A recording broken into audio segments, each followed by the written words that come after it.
Hey, welcome to Kingdom Conversations. I'm your host, Pastor Jay Hen, and I am so happy to be with you guys another Monday. Listen, I hope that you guys had a productive weekend. Most of all, I hope that you spent time honoring God. I pray that you spent time this weekend with people that love you, around your family and your friends. And I really pray that you had a great time because I know I did. And I believe that we're going to have an even greater time today. So listen, we had a young man on the show last week, one of my good friends. And he and I got to talking, and we got talking to so much truth that we got banned on YouTube. They banned us. They banned Pastor J from posting videos. I think I got to do a 30-day jail sentence in YouTube prison. But that's what happens when you begin to share truth and knowledge and information and wisdom. It kind of ruffles people's feathers. But we're not going to allow that to stop us because he's back for part 2 today. And we're going to share some more kingdom conversation with you, and just not things that will make you effective in the kingdom, but also in the marketplace. And I'm talking about none other than my friend and brother, Elder Mark Williams. What's up, Elder? Blessings, brother. Listen, so glad man. to be here with you. Yeah, man. We're back, part 2. We got in trouble last week, Doc. Yes, we did. we stirred up the pot. I knew what happened. I knew how we were talking. That could have been possible.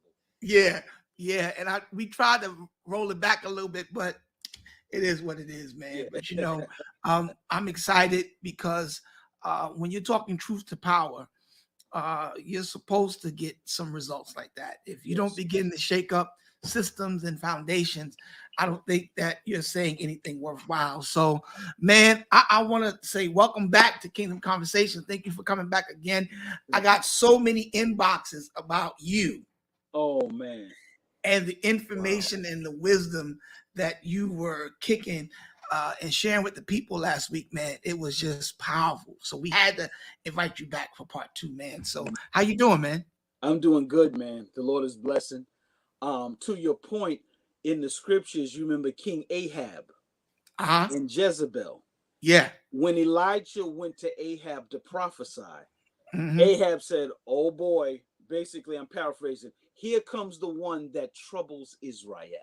Yeah. He wasn't a popular prophet, but he came to speak truth to power. Ahab's reaction is like, oh boy, here he comes again. So you have to have that type of shake up in your ministry that will not just cause people to get excited, but it will stir up the conversation, even as you do in your radio show and the show that you have here on your platform. Yeah, and I'm so glad that you brought that up because I was given the task 2 weeks ago to cover. I'm in school. Yes, and Professor Gary McCullen is my teacher. Yes. Anybody knows anything about Pastor Gary? He is so deeply rooted in this Bible and yes, he is. Historical facts. And I was charged with the task to cover for him. Because he could not make class because he had a funeral he had to go to. Yeah. And I had to teach the class for him. And big shoes to step into. Yes. But one of the things that we talked about was the prophet. Yes. Because the new class that we're in this semester is the anointing. Yes. And as we know, there were only 3 offices that dealt with getting anointed physically. That was the prophet, king, and priest. And we began to deal with the oil, and we started talking about the prophets. And I want to get a opinion from you on the state of the prophetic, because that's one of the things that you and I share about this, the culture of the church. Yes. And the need for a prophetic voice. Yes. To be sharp and accurate as well as vocal nowadays, because we have a lot of prophetic voices. Yes. But they're not really dealing with things beyond the surface. No, they're not. What's your thoughts on the state of the prophetic right now? Well, back in the 2000s, when I was at NIAC, I was there with a lot of our contemporaries. Were there at the same time, and we were given a task by the professor to go home and try to figure out what is the difference between today's prophet and the prophets of the scriptures. And we begin to uncover and realize that today's prophet is popular, especially in the social media era. But the prophets of the scriptures were not popular. Right. And they spoke truth to power. They did not speak houses. They did not speak cars. And if they did speak blessings, they also spoke what would happen if you disobeyed. So they gave a balanced word. Today, we don't give a balanced word. We give, you're going to get a house, but not fix your credit. You see what I'm saying? You're going to get a wife, but first learn how to be a woman. Am I making any sense to you? Yeah. And so we don't have a balanced word. And today's prophet has a capitalist word. All of us grew up in a country that has a capitalist philosophy. Capitalism. Capitalism is basically greed. It is competition, being competitive. I'm selling water for 25 cents, but you're selling water for 15 cents, and my water tastes better than your water. Right. But water is water. Right. But that competition, the ability to choose which one, and all of us are affected by it because we grew up in it. No matter how saved, sanctified, you grow up in this philosophy of capitalism. Yeah. And the prophecies go directly hand in hand with a capitalist mindset. Houses, money, cars, the American dream. And so there's a big difference. We don't speak truth to power. We don't, not in any mass numbers. I think I shared with you, I might not have shared with you, one of our true prophets of our time, the late Reverend Dr. Martin Luther King, Malcolm X. They spoke truth to power. So are you saying that prophetic voices don't have to charismatic voices? No, they don't. Okay. A true prophet brings a paradigm shift. It brings change. I would argue that, who is the young man? Khalif Broder. I would argue he was a prophet. Because based on his situation of spending 1,000 days in jail for a crime that they couldn't even find the person who accused him of. He spent 1,000 days in jail, came out and killed himself because of what he went through in prison. Right. That situation caused even President Obama to speak to it. Wow. And it caused great changes in legislation that deals with the prison system and the court system and how people can slip through the cracks. A prophet brings like significant change and awareness. And in order for the prophet to do that, he must feel the burden and feel the need. Does today's prophet even feel a need? Do they even know what's happening? And I would argue for the most part, they don't. Wow.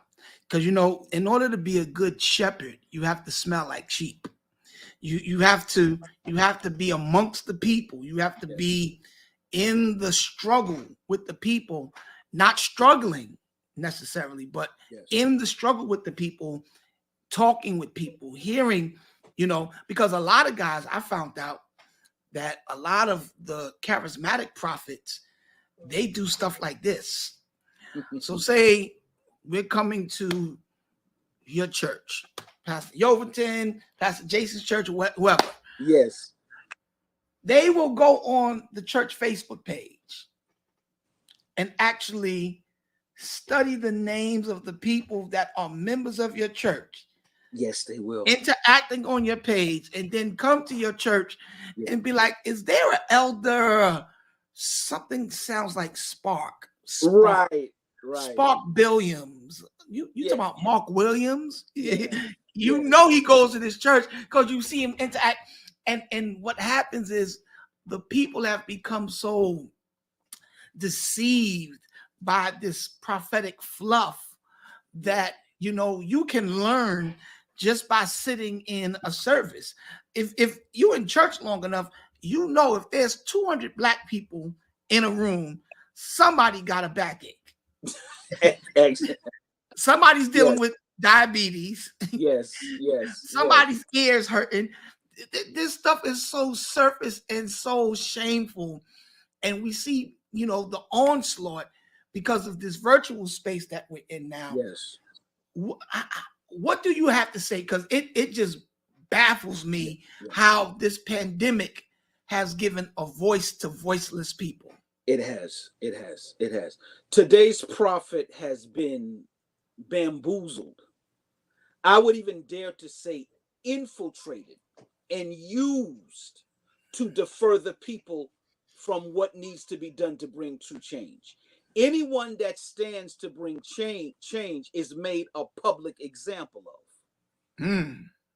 In the 1960s, you had something called COINTELPRO, Counterintelligence Program.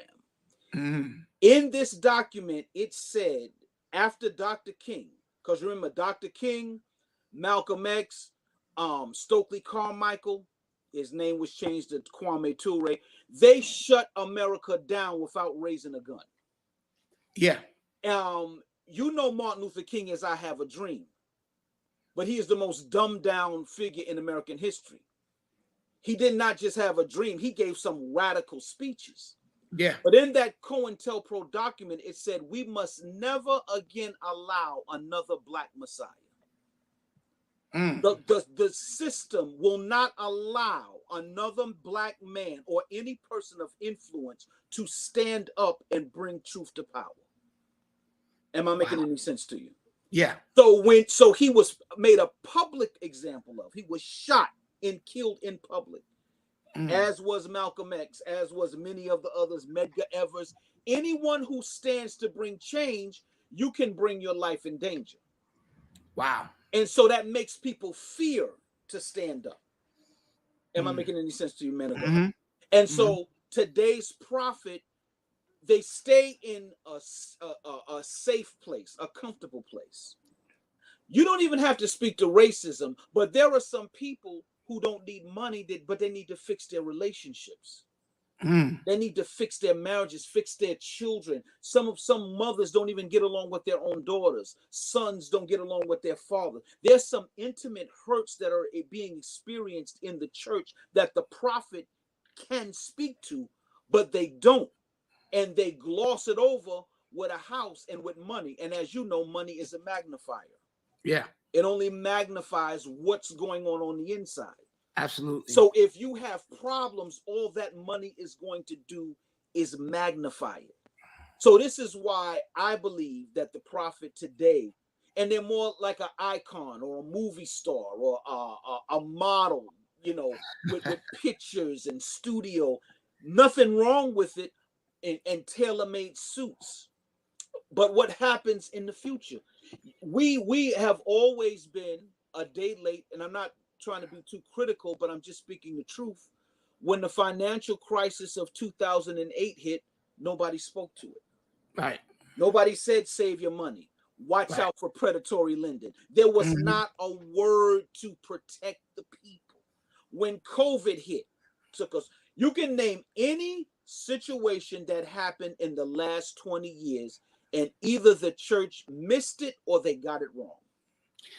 And my thing is why if you're going to allow yourself to be labeled as a prophetic voice, I think that it's a responsibility that comes with accepting that. It is, because you're supposed to have foresight, insight, and be able to, it's almost like there was a whole thing going on with the gatekeepers and people misunderstanding what gatekeepers are. I said gatekeepers in the scriptures were men that stood on the wall of a city and watched.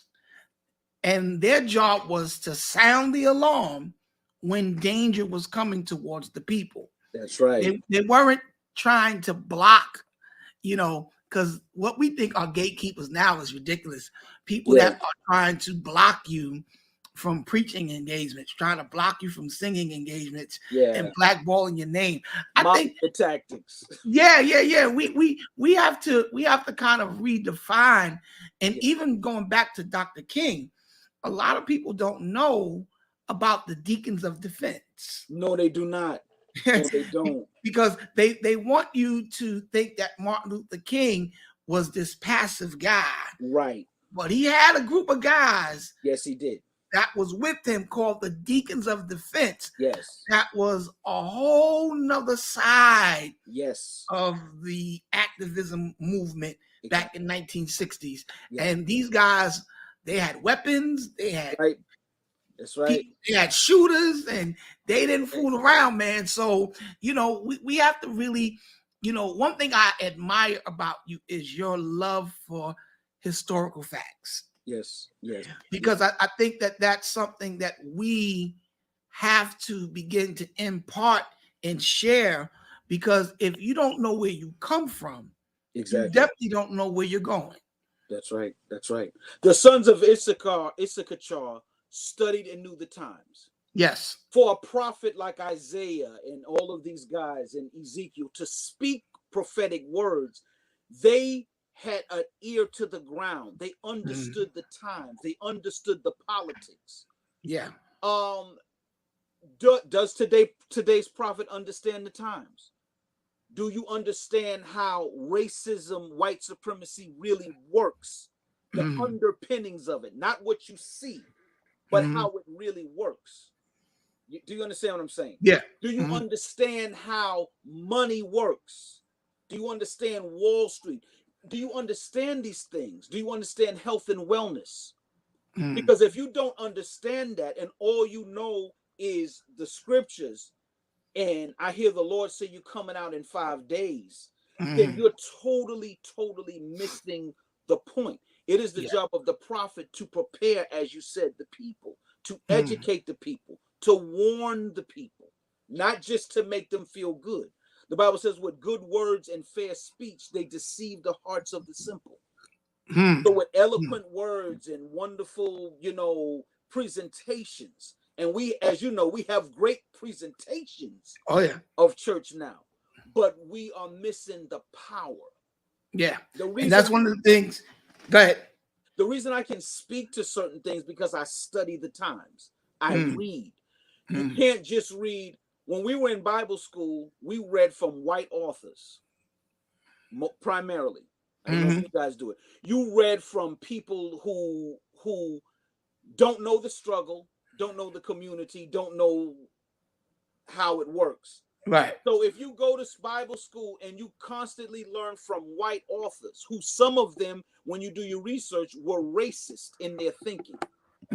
So they taught the scriptures with a racist mindset.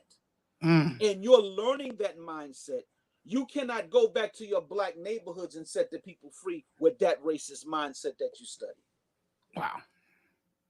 That's powerful. And that's one thing the Apostle Paul always made clear. He said, I don't come to you with eloquent speech alone. Yes. Even though he was highly intelligent, he was of the upper echelon. Yes, he was. He made sure that they understood that there was demonstration behind what he said. There was miracles, signs, and wonders that followed his ministry. And I think that's one of the things that we're missing in the church. I remember when we were growing up, we saw people get out of wheelchairs. We saw, people get healed in our services. And I think that we have to figure out a way, Elder, how to get the authentic move of God back in the church where we're just not doing politically correct services, because that's what it feels like we're all kind of shifting towards, because everybody is afraid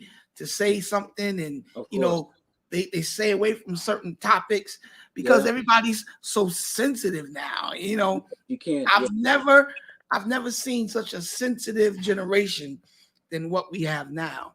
You know, but I remember the men and women of God when we were growing up, they didn't care nothing about your feelings. No, they didn't. In 1997 or 96, there was a feminist convention in Beijing, China. Now, if prophets knew what I'm getting ready to say, they can understand how we got to where we got to now. In this feminist convention, they said we must remove every word or that would define gender. We have to get rid of mother, father, man, woman, boy, girl, sister, brother. In 1997, everything that you see taking place now it began its work 20, 30 years ago. Wow. It is said that the powers that be, when they do things, they calculate 100 years in advance. I don't know if you're familiar with the Pew Institute of Research. The Pew Institute of Research, they give all kind of graphics and charts, how many black people are saved who grew up in a single family, how many of this, how many divorces in the church. They come up with these things. And they came up with a study that said every time the world updates, it updates every 1.5 to 2 years. The church updates every 3 to 5 years. Wow. So by the time the church updates, the world has updated twice. I don't know if I'm making any sense to you. Yeah. And so by the time we get to where we need to be, the world is already 2 steps ahead. Wow. The prophet with the Holy Ghost, the tongues, and all those things are 2 steps behind the progression of the world. And so in 97, I said that to say this. So now they have removed male and female from the doors. Right. Which is your last line of knowing male and female from a visual perspective, because everything is unisex. Yeah. The cologne and the perfumes now are unisex. The colors that we wear now, if you wore them back then, you was considered feminine. Right. But now you can wear the tight pants and show your ankles, and it's totally acceptable. It's fashion now. Yeah. Do you understand what I'm saying? And so we're coming into a place where masculinity, I don't know how I got on that, is a persecution against especially black masculinity. Yeah. I remember, did you see the magazine? I believe it was GQ. Yes. Had Pharrell on the cover of the magazine, and he had on like a dress. He had a dress. And they defined it as the new masculinity. And I had such righteous indignation about that because I looked it up, and GQ circulates to this day to 900,000 people per month. And so my question to GQ was, because they did a survey, allegedly, and this is what the survey's response was, that this look is the new masculinity. I said, well, I would like to know who you surveyed. Right. Because right. Wearing dresses, for me, is not masculine. No, it's not. For you, it's not There's a lot of men that like the old masculinity. We're not looking to change. No. The definition of masculinity. No. At all. And so these are the things that we have to contend with, that those of us that have sons, grandsons, absolutely, growing up in this world. And we don't want to teach from an inferior perspective that people that do certain things, we're better than them. No. My thing is, don't take away my choice. Don't take away my grandson's choice, your son's choice to choose what masculinity is, what femininity is.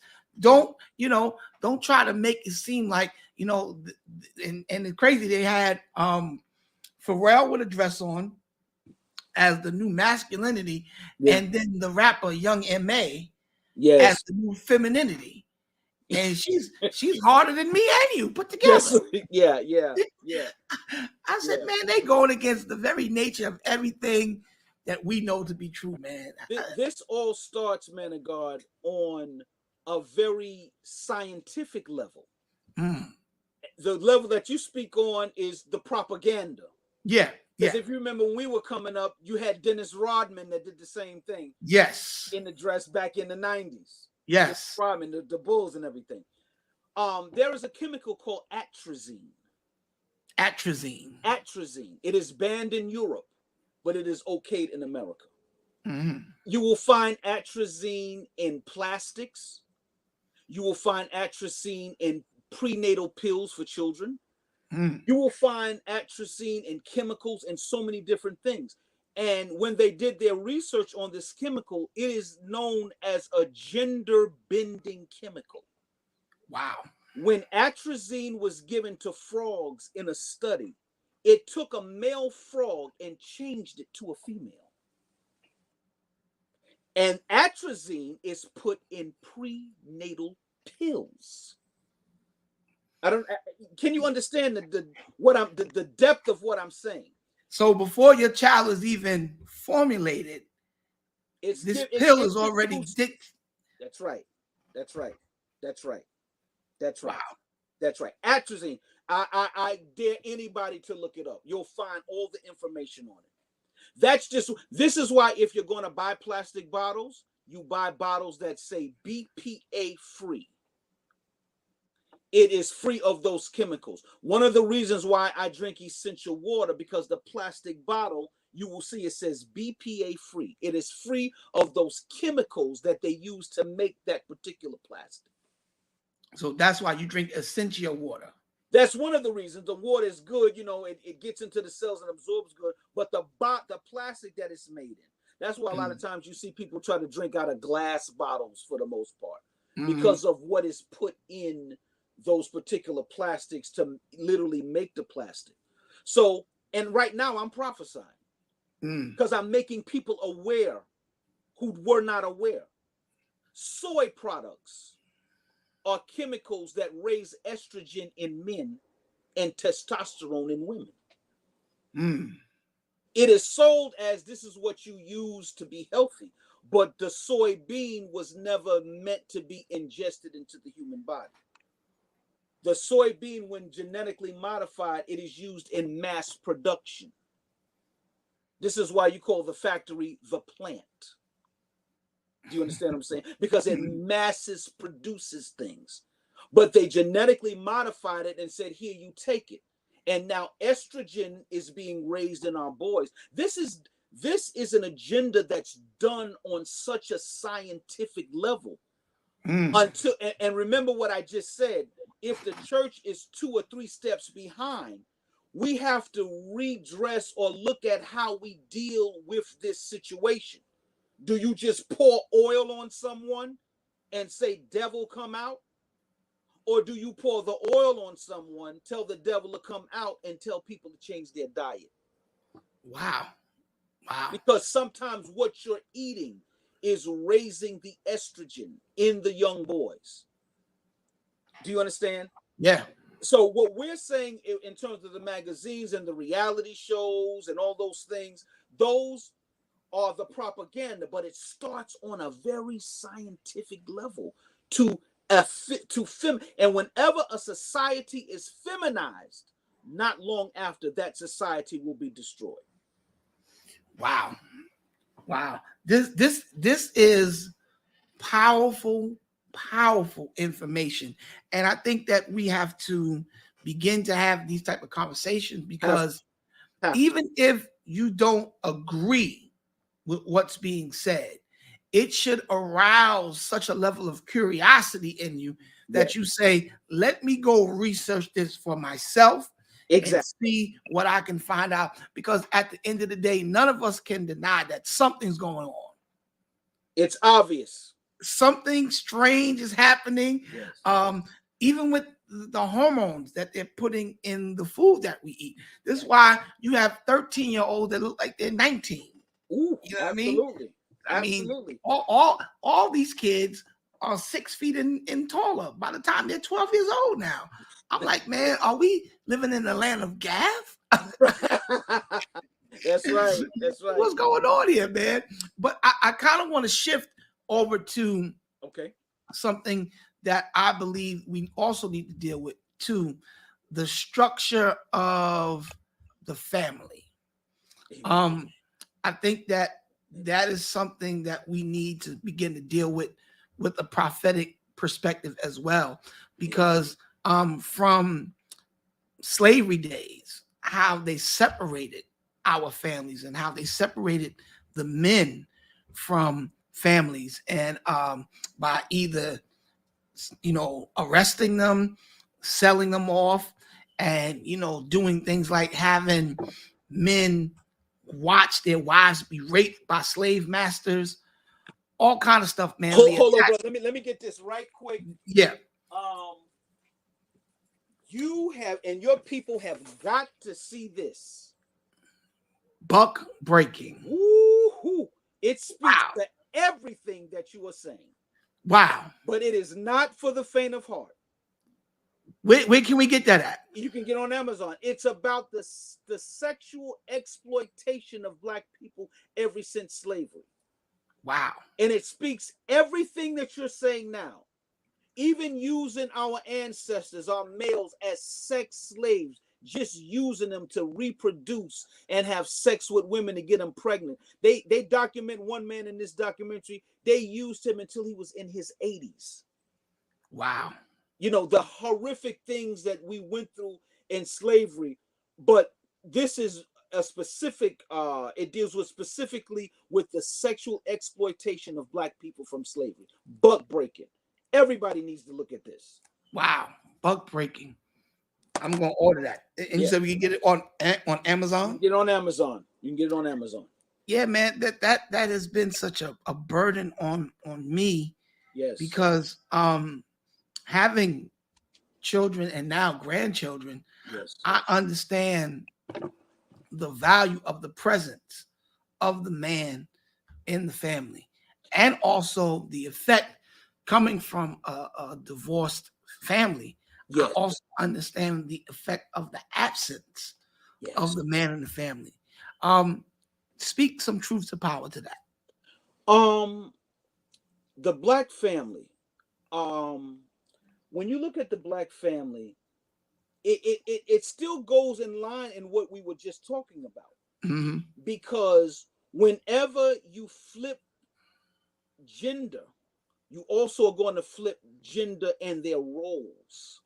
Mm. And when you have an empowerment of the feminine and persecution of the masculine, that is going to carry over into a relationship, into a marriage. There's not the level of respect in marriages. As we know, marriages are not all about love, but they're about respect. Right. I think someone said this is why the Bible tells women to love their husbands, but tells men to love their wives, but tell women to respect their husbands. They don't tell them to love us, but to respect us, because we have a high regard for being respected.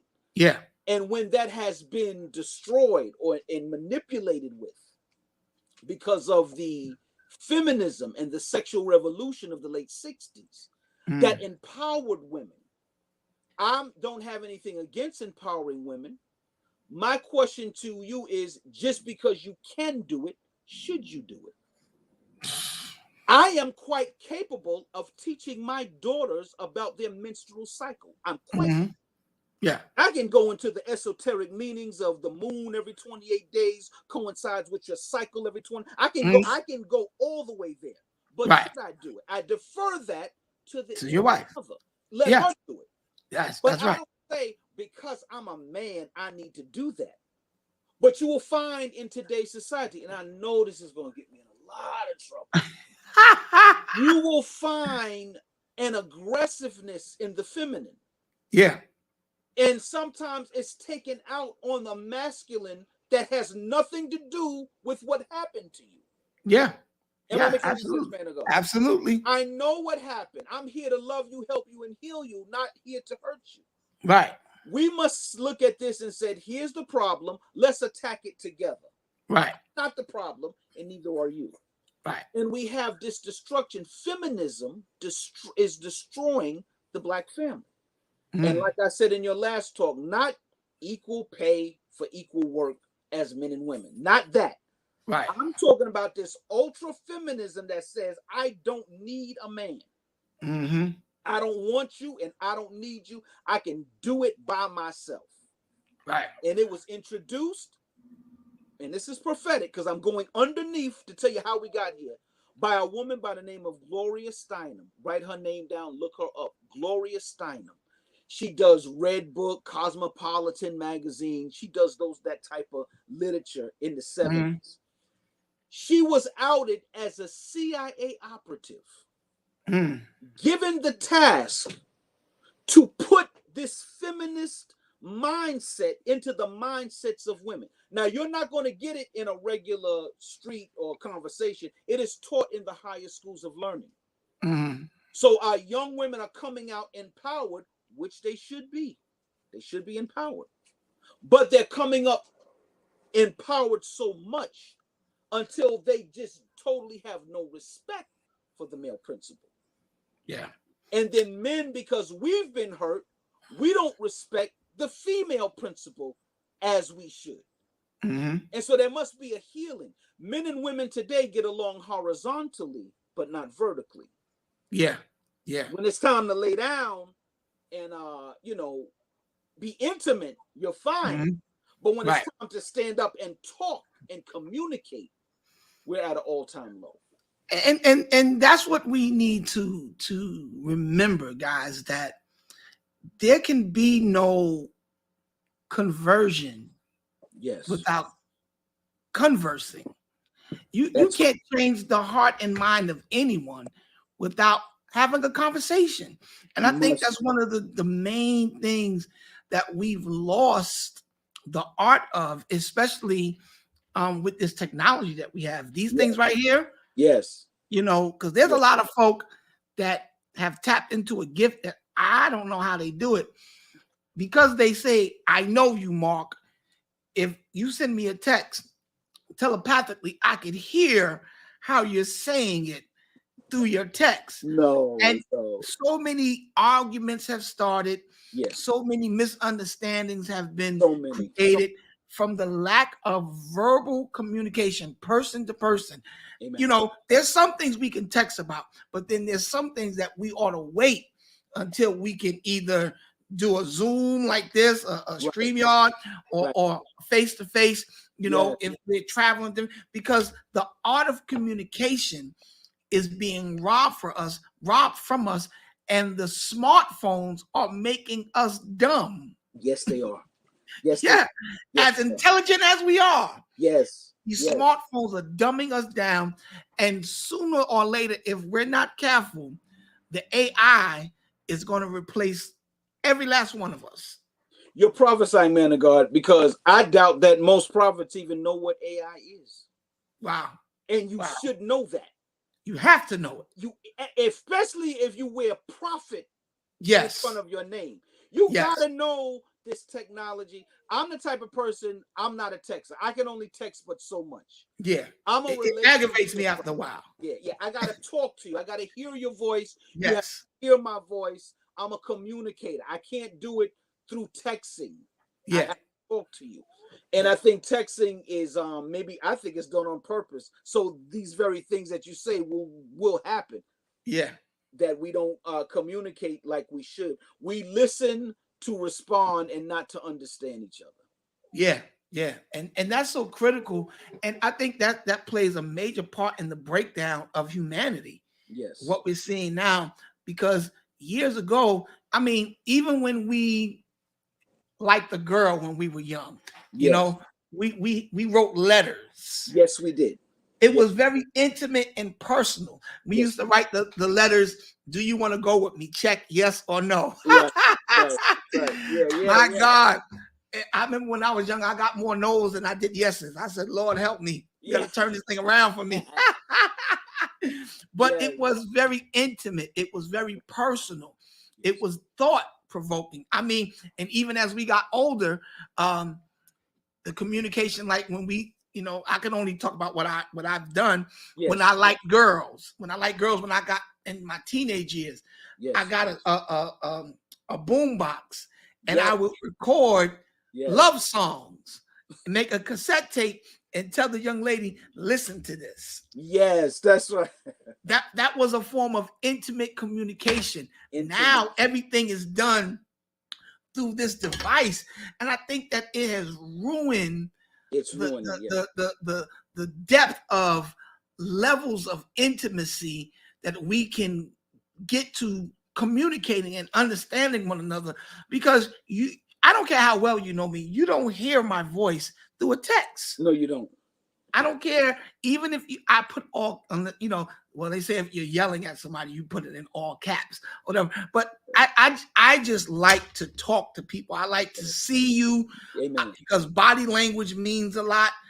The look on your facial expression, all of that means something. So we have to be very careful that as we find out that we're 2 steps behind, that we don't allow our pursuit to stay relevant, take away the bare essentials of what makes us great people. And that's the thing I'm afraid of, because you got guys like Elon Musk that's actually trying to invent a machine that will plug into our brains, that will allow us to download data, and keep up with these smart devices. Well, man of God, they have already downloaded melanin and DNA into compute. Whatever they're saying that they want to do, it's already done. They just introduce it to the people over time because it's so deep. And we're dealing with technology now that is, I don't know if you ever saw the documentary Social Dilemma. Yes. Yeah. Very, very informative. And then I went and bought the book by one of the ladies in the documentary. And it just blew my mind at some of the things that they do just to keep your attention. Wow. When you and I were younger, our grandparents had the family album. Do you remember the family album? Yeah. That was intimate. It was in the living room underneath the coffee table. Yes. When you had guests over. That's the only time you saw, because those pictures and optics were intimate family moments. Yes. Now, everything we put right on social media. If you go to the bathroom on social media, everything. If you go on a date, the minute the food comes, let me take a picture. And like, you're spoiling the date. I can't even talk to you and get to know you because you're constantly on your phone. And we are losing. You have well said, man of God. We have to embrace what's coming, but don't lose. Yeah. Don't forget the foundational principles that we were taught. Do not forget the God of Abraham, Isaac, and Jacob. Come on. As we go forth in all of the things that we do. The gods of our fathers, don't forget them. And I think it's dangerous because I don't think this generation even cares. Wow. Do you remember the man that said one time he was preaching and it went viral and he said there is no hell or whatever the case may be? And I asked my kids, have you heard a sermon of hell? My oldest son is 13. And I asked my 13-year-old, 11-year-old, and 9-year-old. And they said, no. Now, if there is a hell, we should be preaching about it. Yeah. So if you don't preach about hell, why would anybody think there is one? Right. If it's not, remember, that's what we got. It was always abusive when we was. I'm telling you. Remember they made us watch that movie, The Rapture? Thing scared me to death, man. Woo, when I was a kid, you had the late Apostle C.R. Johnson. Brooklyn Tabernacle of Deliverance. And he had the tent up on Bedford and Nostrand. And every Saturday, he would show a movie. This particular night, he showed The Rapture. That thing scared me so bad. I don't think I slept again until I got 18 years old, man. I was so scared. Man, that thing scared me, man. And at Glorious, where I grew up, they showed it in the basement. Yes. And the basement the lights was out, but the way Bishop Lindsay, I don't know what was on his mind when he designed it, but he painted the floors red and the walls had brick on it. So could you imagine the aesthetics of being in a dark basement where the floors are red, that's right, and the walls are brick, watching the rapture? Yeah, I got so scared. I think that was the most holy I've ever lived after watching that movie. We had a workshop at my old church, and this mother said that the devil is in the music. And she played this video of when they play a record backwards. Yeah. Demons howling. When I tell you, we was like, God save me, God, I'm sorry, oh God. Then to add insult to injury, I'm telling you, I should sue the church for mental cruelty. Yeah. She got on the organ and sang a song called I Dreamt of the Great Judgment Morning. After all of that, we were so scared of hell back then. If you remember, we were hell scared. There was no messages on prosperity. No. Everything was you gonna go to hell and burn forever. Yes, sir. Let me tell you, there was a lady that was a part of our organization by the name of Evangelist Ruth Harper. All right. She lived in Virginia, and she would come up once a year to do a revival. And every time we found out that Ruth Harper was coming to New York City, everybody lived right. I know that. Man, she would be walking past your pew, and she'll stop me like, I smell sin over here. Yes. She's like, I smell. She's like, And Doc, I mean, all of us, all the young people, when we knew she was coming to town, we lived right. Because back in those days, man, church was more, I don't want to say it was better, but it was just different. It was very different. It was different. Do you remember our good friend Demetrius Griffin, his mom, Mother Griffin? Oh, man. Evangelist Shirley Griffin. Come and she used to say, God showed me what yes, you were doing in your room late last night. I know what's in your closet. And we were so like, oh God, no. I used to say, Mother, I hope he ain't show you what I was doing. And then you had Mother Guilford, Fern Guilford's mom. Yes, from House of David. House of David, Lord Jesus. House of David. You bring it back. You be going down memory lane, man. We get up to subject. But Mother came to Calvary one night, Mother Guilford, and shut that musical down. I believe He said, y'all up in here beeping each other, because back then they had beepers. Y'all hooking up after church. She said, God is sick of this place. The stench of sin. She said they didn't have no more concert when she got finished with that place, man. I bet they didn't. Because they felt an unction and a need. And like you said, going back to your point, they spoke out. Yeah. Like, we cannot allow this to go. And as you made a great point today, we don't have that boldness because we want to be politically correct. Yeah. Man, those were the days growing up. Now, I'm about to let something out the bag that a lot of people don't know about you. Oh.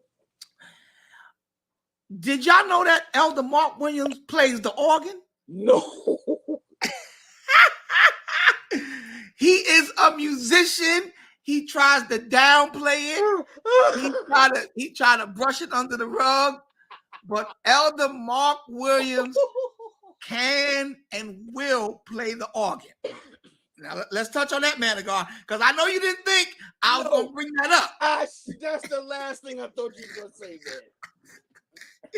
One of my mentors, and I love him to this day, is Bishop Jeffrey White. Yes. He's an unsung hero of gospel music. Unsung hero.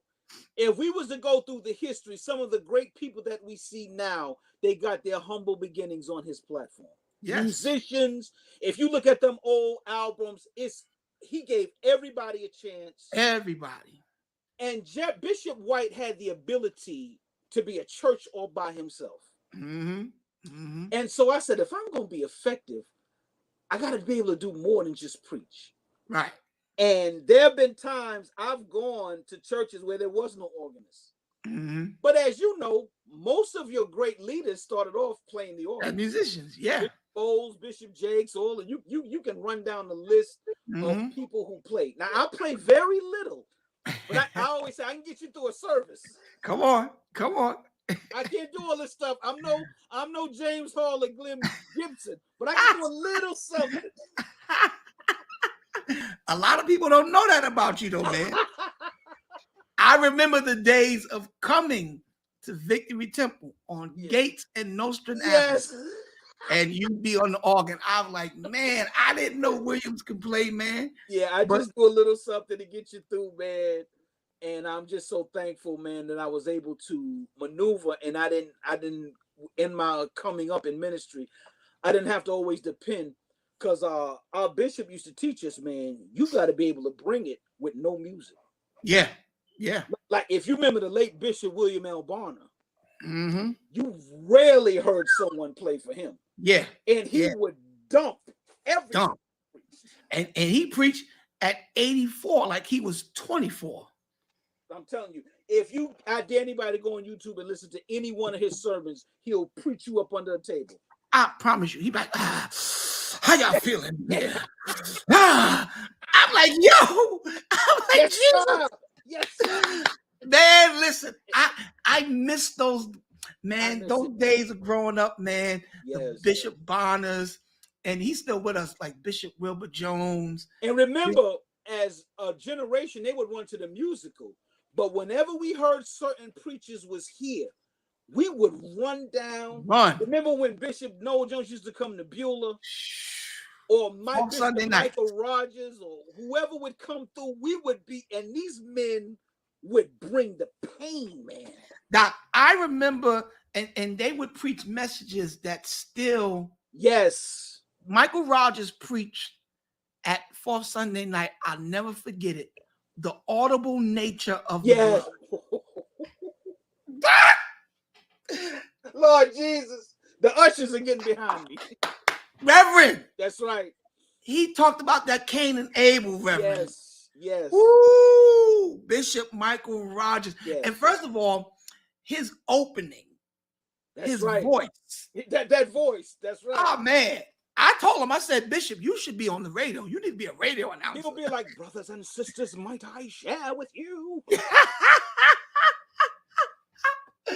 Oh my God. And you hear people, watch your voice, Bishop. Yeah. And he just opened it. It's just his opening. His opening. Man, those were the days, man. I'm thankful that we grew up in the era. Yeah.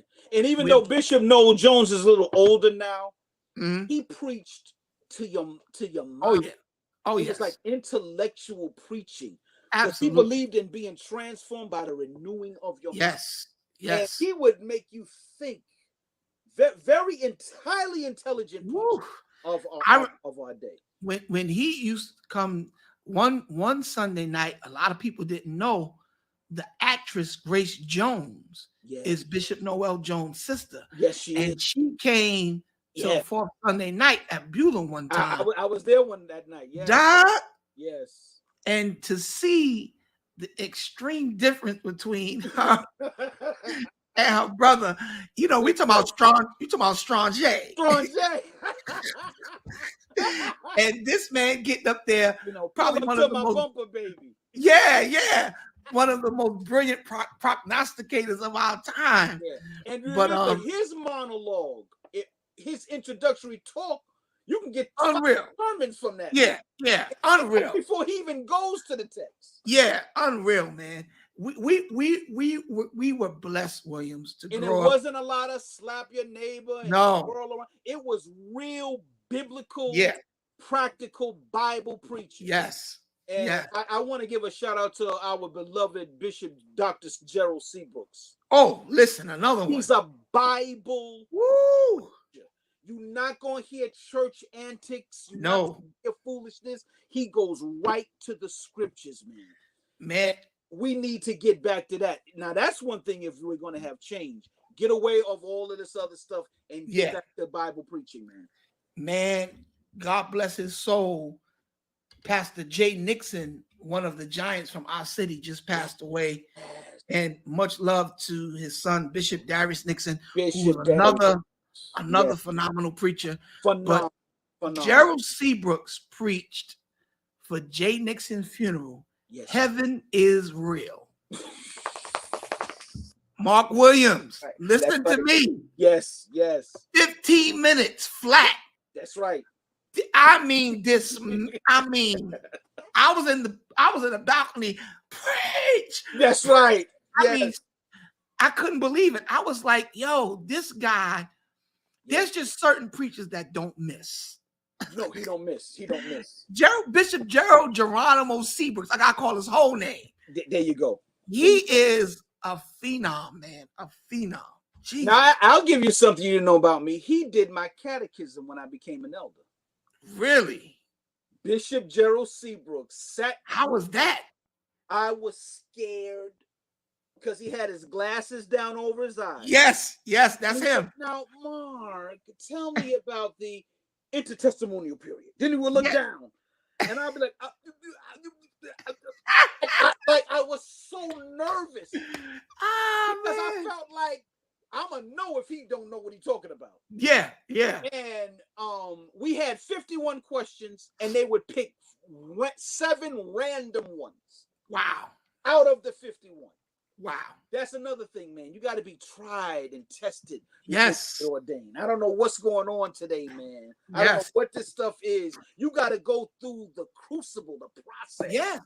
Yes. And when I finished, Bishop Seabrooks, he said, Mark, you did a good job. Put the rest of them in the message. All right, next. Wow. Because we did our catechism in private. Yeah. Some people do it in public. The late Bishop Carl Williams Sr. used to do his openly. Wow. In front of everybody, ask you the questions, which is even worse. You talking about pressure? Yeah, that's pressure, man. You talking about pressure? Now he was a brilliant preacher too. I loved his voice. The late Bishop Carl Edward Williams Sr. To me, he talked like Charlton Heston. He had a voice like Moses. Yeah. He was somebody's preacher too, man. And I don't even know how he ended up here, but one of my favorite preachers that I really felt was underrated was Bishop Monk. Anthony Monk, absolutely. Man, he was brilliant in his presentation, man. Brilliant. He was a gangster, doc, but he was brilliant. One of my greatest influences is the late Bishop F.D. Washington. Wow.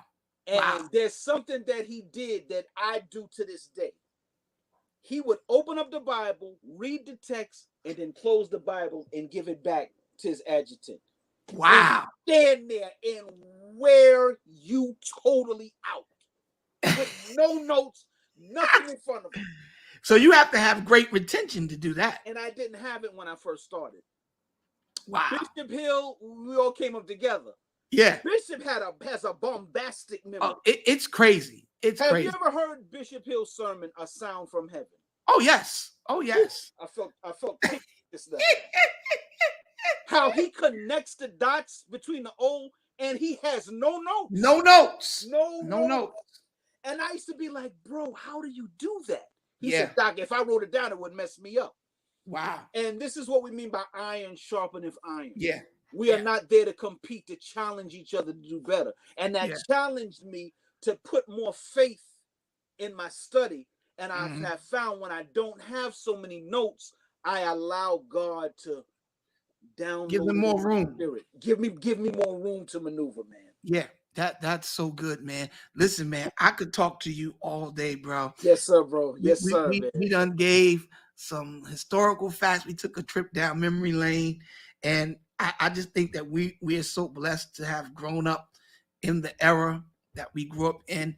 And that's why I feel that it's our responsibility to, kind of impart this information, because once we release it, the people could never say that they did not know, and once we share this level of communication with them, I think it removes the crutches, because we can get that to the place with the church. And you said something that was so, man, you say so much stuff that stays with me, but you said something last week that the two most powerful things in the Black community is the Black woman and the Black church. Yes. And I really sat down and thought about that. And I said, man, we have been given the tools to institute change on every level, not just in church, in the marketplace, in politics, finances.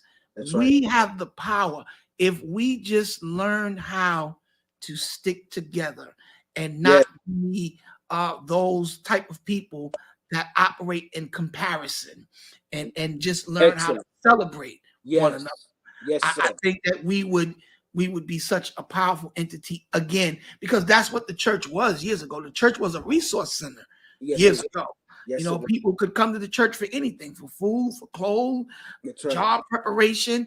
You needed a little piece of change or whatever. The church was the backbone of the community. So I think that to end this conversation today, I want to kind of lend you the floor to speak a word that would challenge the people as the community, but also as the church, because I think the two operate simultaneously. So the floor is yours, Elder.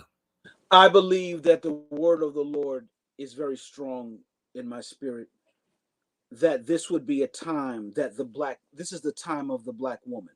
You're seeing it if you open up your eyes. And as you continue to look, you're going to see it more and more. The Black woman has always been demoralized and put at the bottom of the totem pole. But in this season, God is going to and is already allowing the rise of the Black woman. The nurturer of the child will now rise. The greatest influence in a child's life will now rise, mentally, physically, spiritually, emotionally. And will be a wholeness and a completeness that will come to the Black woman. And that will be the sign. That is your number one sign that there is victory and deliverance coming for Black people. And when Black people get deliverance, that is a deliverance for all people. As the church comes together and refocuses, and the prophet come away from being popular to speaking what thus saith the Lord, to come away from this idea of I gotta preach to get an appointment, or preach to fund my lifestyle, or preach to be popular with people. It is the season now that we become not popular with people, but popular with demons. That demons know our names when we walk into a room. We don't ever want it to be said that Paul I know and this one I know, but who are you?